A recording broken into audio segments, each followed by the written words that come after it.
Hello, Star Wars fans. Today is going to be my breakdown and review of Bad Batch Season 3, Episode 8, which I'm calling The Calm Before the Storm. I mean, granted, there was some good action in this episode, but I think it's really going to start to hit the fan, starting with the next episode. So there will be spoilers, but as long as you're okay with that, then let's dive right in and see what we can find out.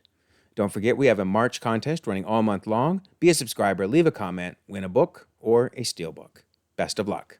And we have the membership option if you want to help me with my goal of doing this full time one day. But honestly, no matter how you support the channel, it's all greatly appreciated. Leaving comments, liking videos, subscribing, they all go a long way. So thank you so much.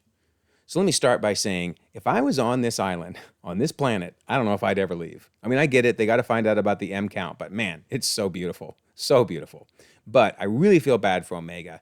She is feeling the guilt for all those lost clones. Crosshair says, staring at your comm, it won't make Echo contact you any faster because Echo and Rex have taken off. But poor Omega says, yeah, but he and Rex lost most of their squad in that attack.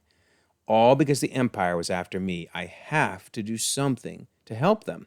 And Crosshair wisely says, well, you are, by staying behind. But think about it. If Omega's feeling bad right now at the loss of clone life, I suspect it's going to get a lot worse because they ultimately are all after her. This is all happening because of her. So, man, I kind of feel bad for her for the crushing weight that this is going to have on her. But Hunter comes out and explains, Crosshair's right. We need to know more about why Hemlock is after you and what this whole M-count experiment thing is. But until then, you have to lay low. I mean, I'd love to see Omega kicking butt with her new crossbow. But no, right now, she needs to stay safe. But the good news is they have a lead. Fee, an old friend, might have some information, which leads Crosshair to be like, Fee, who's Fee? And Omega says, why, she's the liberator of ancient wonders. And then, okay, pirate. She's a pirate, which is really funny. That's a callback to when we first met Fee, when when Fee says, rather, that's the life of a treasure hunter. And Hunter's like, don't you mean pirate? And she says, I prefer liberator of ancient wonders. And of course, this once again shows that, yes, those earlier episodes actually mean something. This one from season 2 that looked like a filler episode, mission of the week. Nope, we get a callback to an earlier episode. I just love this writing, how they're tying everything together. And then this is interesting too. This is when Crosshair is starting to realize, I don't know what you guys have been doing. I missed an awful lot. We're going to see this theme coming back several times with him in this episode. But anyway, Fee explains, I've been asking around about this M count thing. Which hasn't been easy, by the way. Tech's brain was the data bank, not mine, but I came through as always. And I love the reference back to Tech, because she and Tech got along really well, obviously. She says, word is, certain Class 1 bounty hunters have been retrieving M-count targets for the Empire. Wow, there's a lot going on in this sentence, right? Class 1 bounty hunters, that is scary. And then clearly they've been retrieving many M-count targets for the Empire. I mean, certainly now they're going after Omega for sure, because they want Omega back, but they've been getting M-count targets for a while. Man, that's craziness. So she says maybe you need to talk to a bounty hunter. And Hunter's like, well, we could talk to Fennec. And once again, poor Crosshair. Who? I don't know who that is. So yeah, they have to say, no, that's Fennec Shand, and they kind of fill him in, but also help us remember this, that Fennec was hired by the Kaminoans to abduct Omega, which again refers back to some earlier episodes, this time season 1, in the episode Cornered, episode 4, that was when Fennec first went after Omega, and she got away with the Bad Batch. And then in episode 9, Fennec and Cad Bane actually end up fighting, trying to get Omega. So what's interesting is, at this point, probably the Bad Batch don't really trust the Kaminoans because they were trying to abduct Omega. And that's why it's important that later in this episode, Fennec explains, and just so you know, I didn't lose Omega. I let her go when the bounty was called off. They thought Omega would be safer with you guys. So now that means when the Batch, I hope, gets to see Nala Se again, they maybe won't distrust Nala Se as much as they might have distrusted if this conversation hadn't happened, right? Because remember, it was actually Nala Se, this is from that earlier season 1 episode, it was Nala Se that had hired Fennec to keep Omega out of Lama Su's hands. So yeah, very interesting. It's nice how they brought all this together again. And honestly, I'd kind of forgot about that subplot. So this was really helpful that they told us about this. All right. So then Now we move to kind of two different stories going on, and I'm going to follow each story through to their completion rather than going back and forth. I just kind of like that better. So Hunter says, see if you can convince him, Crosshair, to get his hand looked at. So that's what they do. They go to have him checked out. And then, as we see, perhaps the issue is not something physical, which I have theorized this for a while. I said this in a couple earlier videos that I wondered if this was just flat out PTSD, that this was him dealing with the stress, the anxiety, the trauma of what he went through. So yeah, Crosshair says, you think it's in my head? Well, if you would elaborate more on the experimentation you were subjected to, I could determine the cause. But of course, he doesn't want to do that. He doesn't want to talk about it. And I think ultimately, until he does talk about it, this problem is not going to go away. Instead, he says, forget it, and grunts and walks away. So a little later in the episode, Omega says, I have an idea, but you're going to have to trust me. And then I love their rapport together. He's like, I'm not going to like it, am I? And she's like, you don't like anything. He's like, true. I mean, honestly, I could handle an entire episode of just those two sparring and growing in their friendship. I did not see this coming, that these two would be so great together. So she takes him over and tries to get him to meditate. And notice he's got his hands down. That's important in a minute because that's not really a relaxed position. No, she's got her hands pointed up. So he's like, what are we doing? And she inhales deeply. And she says, it's meditation. It will help you heal. Not just your hand, but your mind too. So again, this is slowly getting him to deal with the trauma. It's a first step. Meditation's a first step, but he's going to have to talk about it. And then she even helps him by turning his hand around. Get yourself in the right position. And then now adjust your position and breathe. But of course, Crosshair wants to know everything, right? So he asks, where did you learn how to do this? And she says, well, I picked it up from my friend Ganji and the other Wookiees on Kashyyyk, which again is a tie back to an earlier episode. You gotta love this. In fact, I almost want to go back and put season 1 and season 2 on a whiteboard and cross off each one as soon as it's been referenced in season 3. And I think almost every episode has been referenced. Pretty cool, huh? I mean, just amazing writing. I'm no longer going to take an attitude of, oh, well, this one's just filler. There is no filler in The Bad Batch. All right, so then here it really seems to hit home when Omega says, you've missed a lot. And poor Crosshair says, I know. So yeah, his betrayal and dealing with it is, in fact, maybe that's what it is. Maybe it's shaking less because of what they did to him and more because he realized his betrayal and how much it affected everyone. That would be interesting. That'd be really interesting. But there they are then, meditating as the sun sets. And even little Batcher is sitting there with him. So cute. All right, so now to the other part of the episode. That's Fennec Shan and Hunter and Wrecker. And I love this space station. Isn't that just beautiful? It may have some surly folks inside the space station, but it looks awesome from outside. And speaking of, yeah, things start pretty bad in the bar.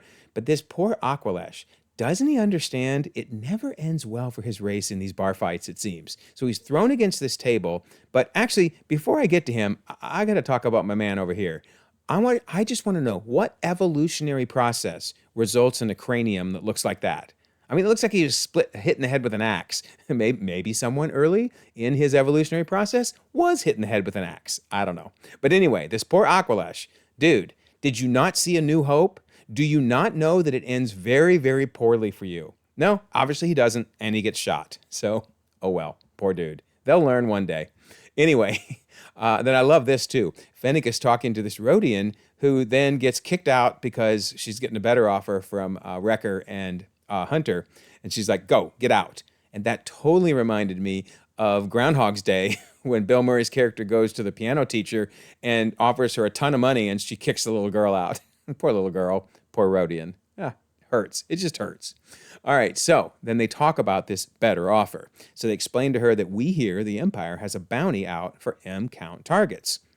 And she says, well, I haven't done one of those jobs myself, but I might know someone who has.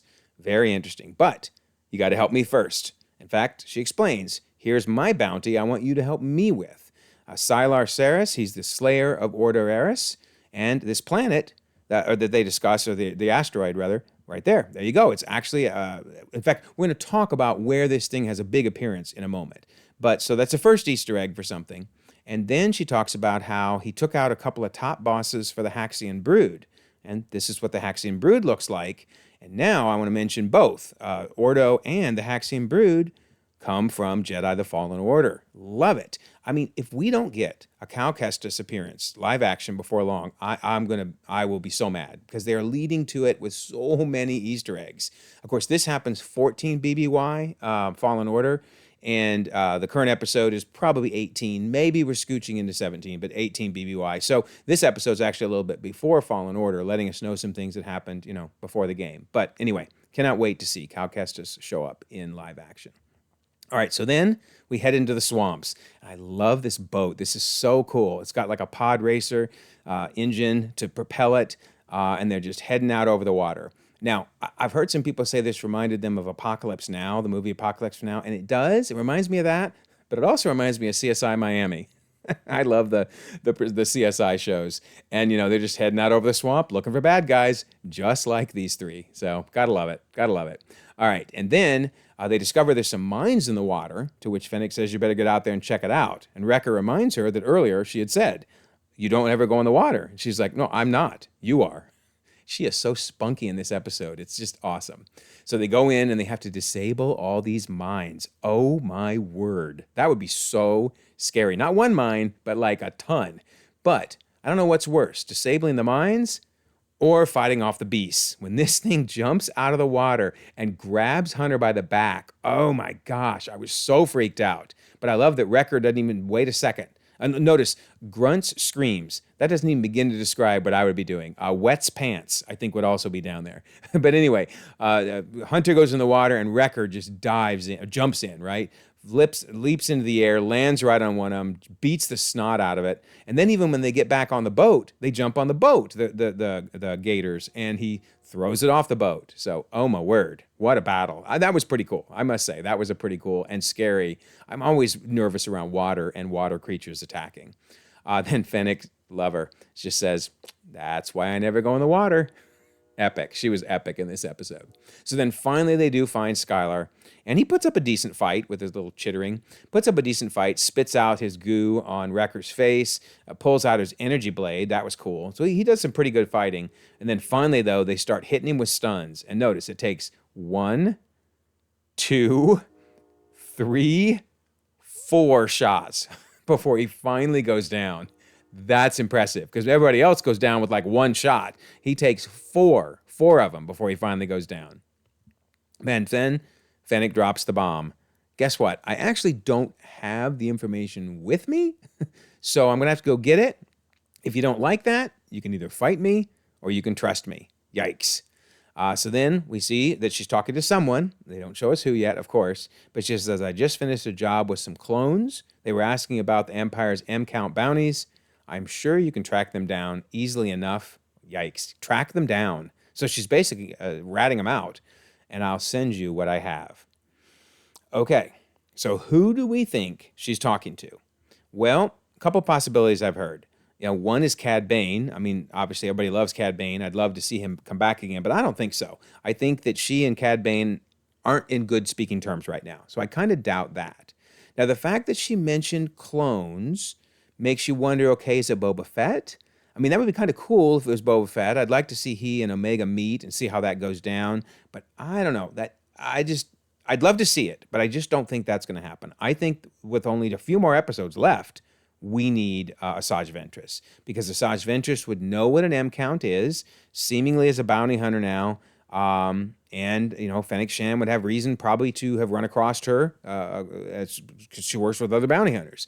So I don't know. What do you think? I'm torn. I could see it being Boba Fett, but my money is on Asajj Ventress. Let me know your thoughts in the comments. Who do you think is the mystery contact? Because, I mean, we're down to episode 9 of 15. Not many left. And notice it's called the Harbinger.